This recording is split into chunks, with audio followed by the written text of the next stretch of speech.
ناظرین السلام علیکم۔ دو یہ اہم ترین ایشو ہے، اس کو میں سامنے لانا چاہتا ہوں آپ کے۔ ایک تو آج وزیر اعظم صاحب نے جو ہم سن رہے تھے کہ بڑا زبردست پریس کانفرنس کرنے والے ہیں، بہت اہم پریس کانفرنس کرنے والے ہیں شہباز شریف صاحب۔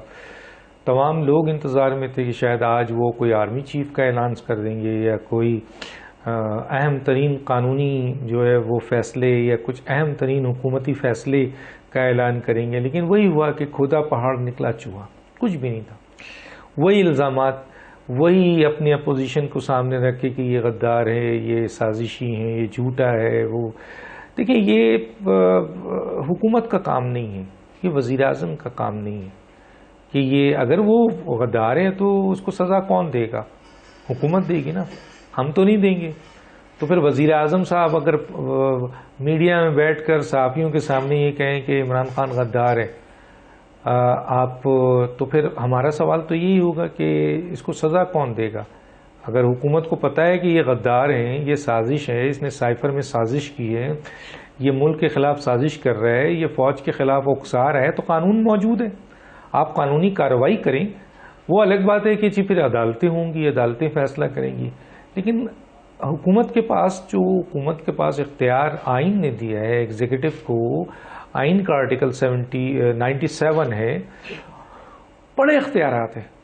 تو ہمیں بڑی مایوسی ہوئی کہ ملک کا وزیر اعظم جو ہیں وہ پہلے بھی ہم دیکھتے تھے، عمران خان کے زمانے میں بھی جناب عمران خان الزام لگا رہے ہیں، شہزاد اکبر الزام لگا رہے ہیں، ان کے منسٹر الزام لگا رہے ہیں، حالانکہ اس وقت بھی پی ایم ایل این یا پی ڈی ایم کے لوگ یہ کہتے تھے کہ بھائی آپ الزام کیوں لگاتے ہیں؟ اگر ہم واقعی غلط ہیں تو آپ ہمیں سزا دیں، پکڑیں ہمیں اور سزا دیجیے، کیونکہ حکومت کا کام تو الزام لگانا نہیں ہے، میڈیا ٹرائل تو نہیں ہے۔ تو آج بھی ہم دیکھتے ہیں کہ جناب ان کی انفارمیشن منسٹر ہیں، وہ بیٹھ کے بڑی کہانی سناتی ہیں کہ جی یہ اتنا کرائم ہے، یہ کرپشن ہے، انہوں نے ملک تباہ کر دیا، یہ سازش ہیں، غدار ہیں، یہ فلاں ہیں۔ وہی باتیں آج پرائم منسٹر نے بھی کی۔ تو پرائم منسٹر نے آج کیا بات کی جس کو ہم کہہ سکتے ہیں کہ بہت ہی اہم ترین آج پریس کانفرنس تھی؟ ماں سوائے یہ کہ وزیر اعظم تھے جنہوں نے پریس کانفرنس کی، یہ اہم بات تھی۔ باقی ان کے کانٹینٹ میں تو کوئی ایسی چیز نہیں تھی، اور یہی تھا کہ میڈیا ٹرائل تھا، آپ نے میڈیا ٹرائل کیا، اور جن سوالات کا صحافیوں نے سوال کیا، ان سوالات کو آپ نے بہت خوبصورت انداز سے گول کر دیا۔ ایک تو یہ بات ہے، اور آپ کو اچھی طرح یاد ہے کہ جی آپ معاشی رونا تو رو رہے تھے اور معیشت کی خرابی کی ذمہ داری ان پر بھی ڈال رہے تھے، لیکن آپ کو پتہ ہے وزیر اعظم صاحب کہ آج آپ کے کابینہ جو صرف 1 سال کی یہ حکومت ہے، اس میں 75 افراد آ گئے ہیں۔ 75 افراد میں بھی ابھی کئی ایسے افراد ہیں جن کے پاس پورٹ فولیو ہی نہیں ہے۔ آج آپ نے کچھ پورٹ فولیو دیے ہیں ادھر ادھر سے پکڑ کے، بقول آپ کے خود ministers, P M L N کے منسٹر، پیپلز پارٹی کے منسٹر یہ کہتے ہیں کہ جناب کابینہ میں اتنے افراد آ گئے ہیں کہ اب تو کرسی بھی نہیں ہے۔ تو چلیں، یہ تو کرسی اور پورٹ فولیو تو ایک طرف، لیکن ہمیں یہ بتائیے نا کہ ایک ایسا ملک جو معاشی طور پر اس وقت تباہی کے دہانے پہ کھڑا ہوا ہے، اور جس کی اس وقت موڈیز نے بھی جو آپ کو اس وقت ریٹنگ دی ہے وہ کتنی گر گئی ہے۔ چلیں اس کی ذمہ داری ساری ڈال دیتے ہیں ہمیں پی ٹی آئی کے اوپر، سیلاب کے اوپر، سب ڈال دیتے ہیں، لیکن آپ یہ بتائیے کہ یہ کون سی خدمت ہے کہ ایک ایسا ملک جو پی ٹی آئی کی وجہ سے معاشی تباہی کا شکار ہو اور آپ کو ملا ہو، اور ایک ایسا ملک جو سیلاب 75% ہے اس کی وجہ سے ملک میں عام آدمی، غریب آدمی اور اس پر بوجھ پڑ گیا ہو، تباہ ہو چکی ہو، معیشت تباہی کے دہانے پر ہو، وہاں پر آپ 75 کابینہ کے افراد ڈال دیں تو یہ اس کا بوجھ کون اٹھائے گا؟ یہی غریب عوام اٹھائے گی اپنے ٹیکس سے۔ تو اس سوال کا جواب کون دے گا؟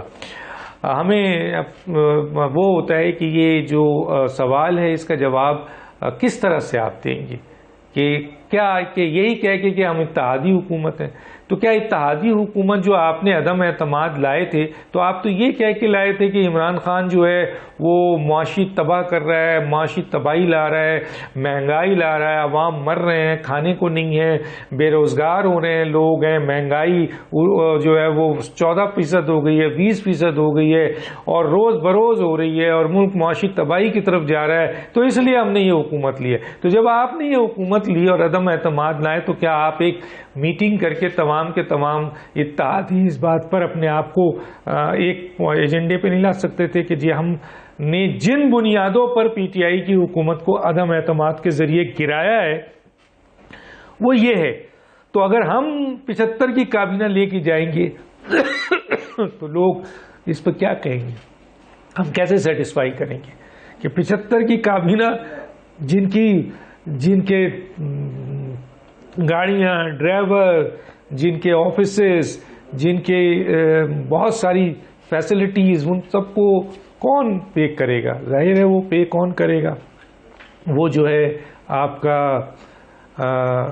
پاکستان کے غریب عوام کریں گے. ایک تو یہ بات تھی. دوسرا، عمران خان صاحب کو دیکھیے، سنا ہے کہ کل اسد عمر صاحب کہہ رہے ہیں کہ کل اس کے جلسے میں، میاں والی کا جلسہ میں شاید، میں نے صرف پڑھا ہے کہ وہ لانگ مارچ کا اعلان کرنے جا رہے ہیں.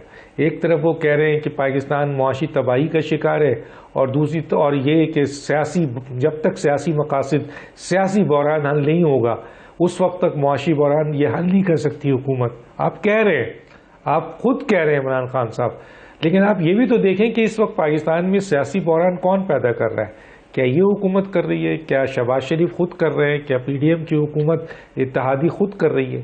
وہ تو نہیں کر رہی، آپ کر رہے ہیں. کبھی آرمی چیف کی بنیاد پر، کبھی اپنے کیسز کی بنیاد پر، کبھی چیف الیکشن کمشنر کی بنیاد پر، کبھی آپ الیکشن کی بنیاد پر. سب سے زیادہ آپ کو زور ہے کہ الیکشن کرا دو. اب الیکشن سے سیاسی بحران ختم ہو جائے گا؟ یہ کیسے ممکن ہے؟ اور اگر فرض کیجئے کہ یہ مہنگائی کیسے ختم ہوگی؟ آپ تو آپ 4 سال حکومت کر چکے ہیں. اب 4 سال کی حکومت آپ کے پاس رہی ہے، اور ابھی بھی آپ کے پاس 75% پاکستان کی حکومت ہے، گلگت بلتستان، آزاد کشمیر، پنجاب اور کے پی کے. اگر آپ کو حقیقی میں پہلے بھی کہہ چکا ہوں کہ اگر آپ کو حقیقی آزادی دینا ہے تو یہ مرکز کے اور سندھ کے 20-25% لوگوں کو چھوڑیے. آپ پہلے اپنے 70% جہاں آپ کی حکومت ہے وہاں تو آزادی دے دیں، وہاں تو آپ غریبوں کے مسائل حل کر دیں. آپ دیکھ لیں آپ کے پی کے کا جو آپ کی حکومت ہے، 10 سال آپ کی حکومت ہے، وہاں سرکاری ملازمین کو تنخواہ دینے کے پیسے نہیں ہیں. آپ کی حکومت بینک کرپسی میں ہو گئی ہے. اتنی برے حالات ہیں آپ کی کے پی کے حکومت کی، جو کہ آپ 10 سال سے حکومت کر رہے ہیں. تو اس کے بعد، اور اگر مرکز نے آپ کو سپورٹ نہیں کیا ہوتا تو آپ تنخواہ نہیں دے سکتے. تو اس کا کیا جواب دیں گے کہ جس صوبے میں، جبکہ چھوٹا ہے وہ، اس صوبے میں آپ مکمل طور پر 10 سال سے حکومت کر رہے ہیں، نہ آپ حقیقی آزادی دے سکیں، نہ وہاں کے مسائل حل کر سکیں، نہ اس صوبے کو سوئٹزرلینڈ بنا سکے، ملک کا اعلیٰ صوبہ بنا سکیں، کامیاب صوبہ بنا سکیں، معاشی طور پر، سیاسی طور پر، سماجی طور پر، انتظامی طور پر وہ ایک صوبہ پوری پاکستان میں نظر آتا، بلکہ وہ تو سب سے ورسٹ ہے، سب سے خراب ہو گیا. تو پھر مرکز میں آپ کیا کریں گے؟ تو یہ لانگ مارچ آپ جو کرنے جا رہے ہیں، اگر فرض کیجئے کہ لانگ مارچ، اور آپ کہہ رہے ہیں یہ تحریک ہے، یہ جہاد ہے اور یہ انقلاب ہے، تو آپ کے کارکن ابھی انقلاب اور جہاد کے لیے کبھی آئے نہیں ہیں، یہ پہلی دفعہ ہوگا. آپ حلف تو لے رہے ہیں، لیکن آپ یہ بتائیے کہ یہ جلسے اور جلوس میں آنا اور انقلاب اور جہاد میں آنے میں بڑا فرق ہے. آپ کے پاس یہی ایک طریقہ کار رہ گیا، آپ سمجھتے ہیں کہ اس کے ذریعے آپ دباؤ ڈال کے الیکشن حاصل کر لیں گے. فرض کریں کامیاب ہو گئے تو ایک الگ بات ہے، الیکشن کی طرف جائیں گے. ناکام ہو گئے تو پھر آپ کے پاس کچھ نہیں رہے گا.